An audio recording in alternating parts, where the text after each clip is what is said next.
So before we start any type of an exercise program, we want to make sure and check with our physician to make sure that's the right course of action. So let's start with a physical screening. It's to check your strength and flexibility, both of which are important to your golf swing. Now, while I am not an exercise physiologist, I'm not a trainer, but as a golf instructor, I do know the extent in which a lack of flexibility or strength will cause the golfer to make compensations. Compensations are a movement away from efficiency and consistency. What I get out of this screening as an instructor is I'll know where to start. I'll know what the physical limitations of each of my students are so that we can work around them. So let's get started on a few of these. So the first thing we want to know about golfers' physical capabilities is how independent can the shoulders, then the chest and torso rotate without having to use the hips to rotate. So we're going to sit on a chair, and what I have is two sticks as a reference point. When I cross those at a 90-degree angle, each of these portions right here will be 45 degrees. That's my goal. So put a club or a broom handle or a yardage stick up here like this and rotate and look down and see that you're going beyond that 45 degrees or getting up to it. I am surprised. I have never had anyone not able to move their shoulders 45 degrees, and that's going on 6 years now. So it's a common thing that they're not flexible enough. You are flexible enough if you can rotate your shoulders 45 degrees from a sitting position. Now, let's make a note and see why 45 degrees is a number that we want to look at. So 45 degrees rotation independent of the shoulders from the hips is important because if we can get golfers to realize that there's a 2-to-1 ratio in total rotation, if my foot line and this line right here is towards my target, if I can rotate my shoulders 45 and then rotate my hips and shoulders 45, then I have this ratio of a 90-degree angle to my target with my shoulders and 45 with my hips. That's that 2-to-1 ratio. So at the top of your backswing, we'd like to see 45 with the hips and 90 with the shoulders. So that's a good test to see where you are. Continue to do that independently, shoulders and then hips, and I think you'll find that you'll loosen up a little bit. We want to know what that baseline is. How much can your shoulders rotate independent of your hips? And then can your hips turn 45 degrees? Okay? Let's see how flexible your arms and shoulders are. Now I'm going to take this rod and I'm going to put it just above my rear end, and I'm going to put my rear end right up against the wall. I want to make sure this doesn't fall. What I want to do is put my arms like this right out in front of me with my thumbs pointed up.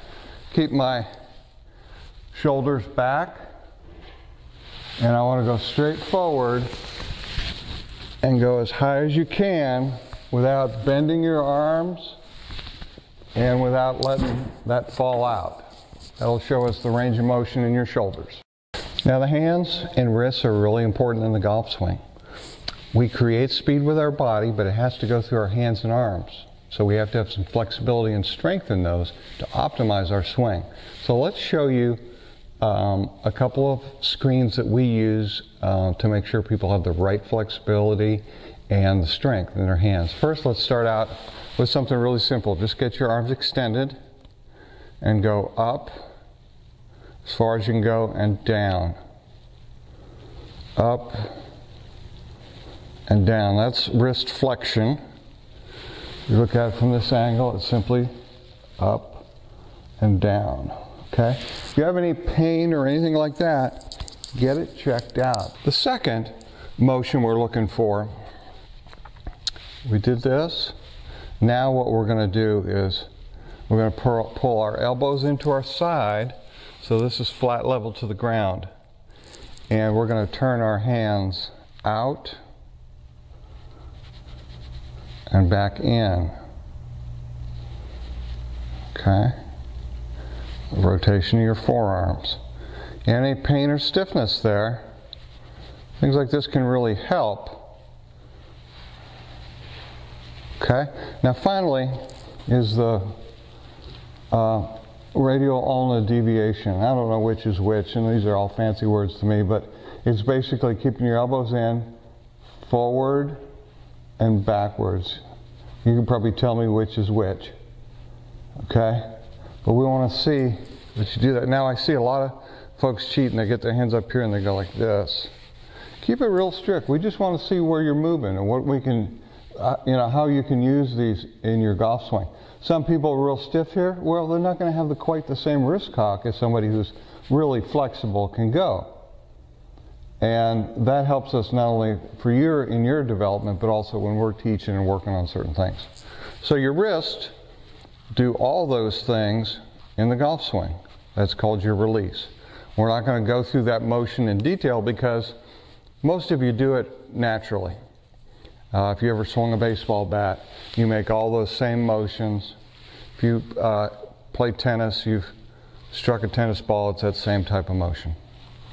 So far you've tested your hands and wrists, forearms, your shoulders, and your torso rotation. So let's go for a couple more. The number one test to evaluate your fitness for golf is going to be a deep squat.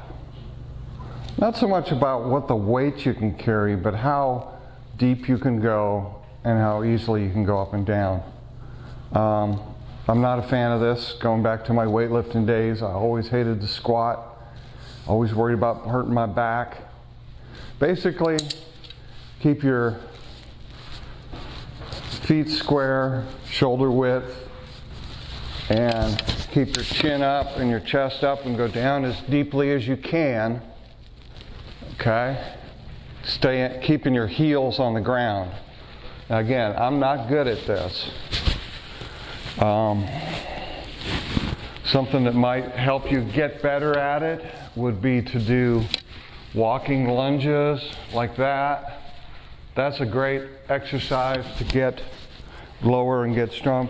It's important in your golf swing because we're working the three main muscle groups that comprise your golf fitness, and that is your core group, your core strength, which is the front half from the waist up, and your glutes and your quads, your thigh muscles. Okay? So I'm going to try one from here. Don't anybody laugh. Okay? Keep your chest up. Go as deep as you can. Again, a little shaky on the bottom there. Okay? I got some work to do. Okay? Now let's check your hip flexibility. And what we're going to do is we're going to stand like this with one foot forward. The one in the back, you're up on your toe.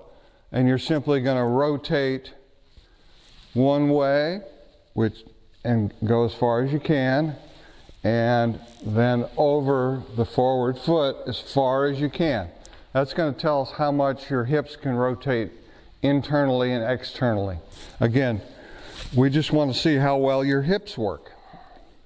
So from straight on position, it's going to look like this. 1 foot forward, we'll rotate over that one, let the other leg go, other foot, and rotate this way. We just want to see how well you rotate internally and externally. Some people can't do one or the other very well. As an instructor, it's good to know what you can do, so we don't try to have you overdo a hip turn if you're not capable of it. And let's have a balance check. Let's check and see how well your balance, because that's something that you can improve on every day just by doing little things. Now, initially we start out like this. Can you keep that foot up? Keep your arms to your side. Can you go waist high with your knee? Can you go higher? Can you do it with your eyes closed? And how long can you do that? So checking your balance is one thing. I have more people with weak balance than any other physical characteristic. So testing it is knowing where you are with your balance. If you find yourself weak with your balance, try brushing your teeth at night with your foot like this. If you do that well, go up to the next one. Just doing it every day is going to improve it, because balance is learned. Yes, there are physical components to it. Again, the water in your ears, your eyesight, but this is a skill you can improve on. Now let's test your coordination. Just a baseline coordination. Now we could do this. We could say, okay, let's check your coordination. And now let's switch. Kind of what is happening there is you're doing two things at once. That's coordination. We move a lot of different things in a lot of different places in the golf swing. How well you can coordinate those is what's going to make your swing efficient or not. So let's start out with, again, you don't need any of these sticks, but maybe it's best to use these to illustrate. Let's put your arms up here on your shoulders, and what I like to do is rotate your shoulders without rotating anything below your waist. Okay? Now, this is a motion for some of you that may be very beneficial for your putting stroke, so that you don't get into the hula dance putting stroke method. Okay? We want to relax our lower body so that we don't move it. If we tense it up, we tend to move it. Okay? So go back as far as you can. Okay? I'll tell you what, you can struggle with this. Just like you can struggle patting your belly and rubbing your head. So think about it, and you can do it. Now let's reverse it. Let's keep your upper body still and rotate your hips. Okay? Now that's beneficial in the downswing of your golf swing, because any coordination and any coordination exercises will always be beneficial to your golf swing, because it's you controlling your body. The more you challenge yourself, the better you'll get at it. So keep your upper body still, rotate your hips. I see a lot of this sometimes. Yeah, the shoulders aren't moving and rotating, but the hips aren't turning, they're sliding. Let's make sure they rotate. Okay? Okay? You should be able to at least start this the first time. Again, you got to start somewhere. And sometimes it's a struggle. But continue doing it. It's going to continue to get better, and that coordination is going to help your golf swing. For you, as you head into your winter program, it's good to know what areas you lack flexibility or lack strength. Now that was just a little bit of a screen. Terry Moss goes through a deeper one where he can really isolate the muscles that you need to strengthen and to make more flexible, and some really easy exercises and stretches that you can do periodically throughout the day that can really improve your strength and flexibility for golf.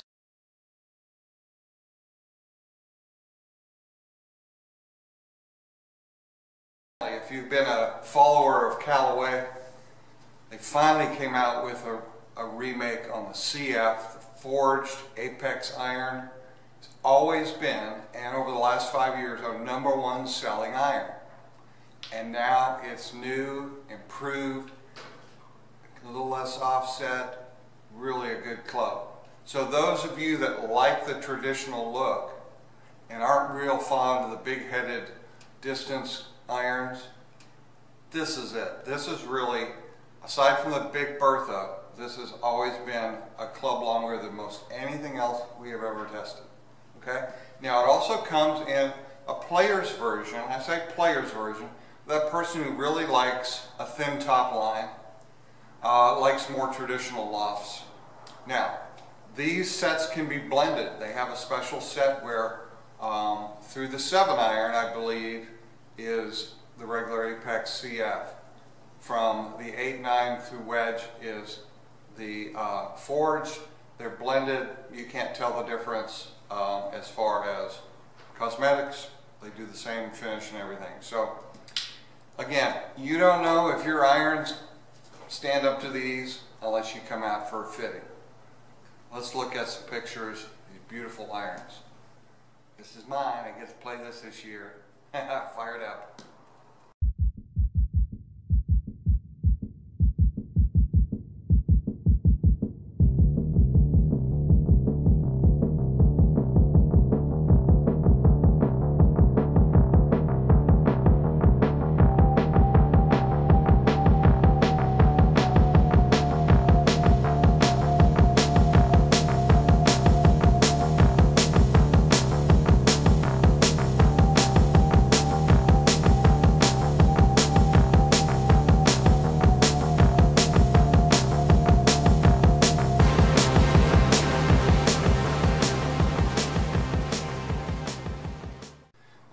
Excited about what we have here because we have got the Flash. The new driver comes in its regular style, which is very forgiving, a little higher launching, really packs a lot of ball speed off the face all the way across it. And for the player who likes low spin, wants to work the ball a little more, we've got the Sub-Zero. Really excited about these. Going back to the original Epic, not a real fan of the sound of it. Looked good, just didn't sound right to me. The Rogue was a huge improvement. I almost pulled the trigger and bought myself a set of those woods last year. This is really something. I'll be playing these this year. Very excited about those. Let's show you some pictures of the difference between the Epic Flash and the Epic Flash Sub-Zero.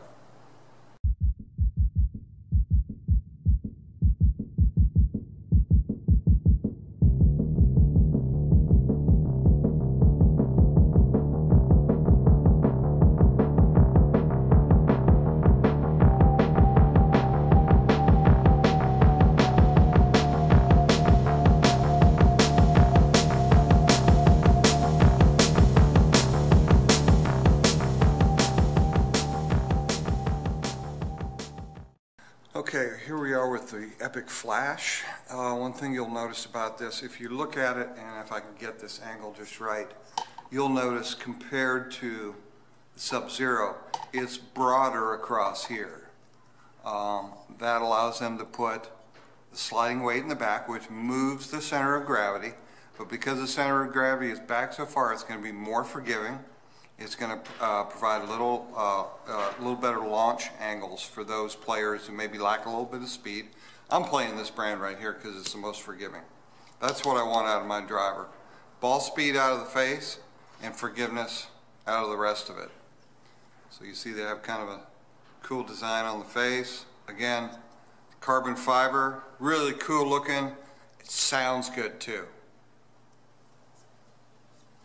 And you can test these and get fitted for these. Now, we don't know, just by looking at it, whether it's going to be an improvement for you or not. We have to get you in a fitting where we can get you with the right shaft, the right launch angle, and compare this to whatever other brands you may have in mind. Check to see if it's better or the same as your driver. Got to know these things. Stats don't lie, but you got to come in and get fit so we can compare. The new Epic Flash, even more epic than before.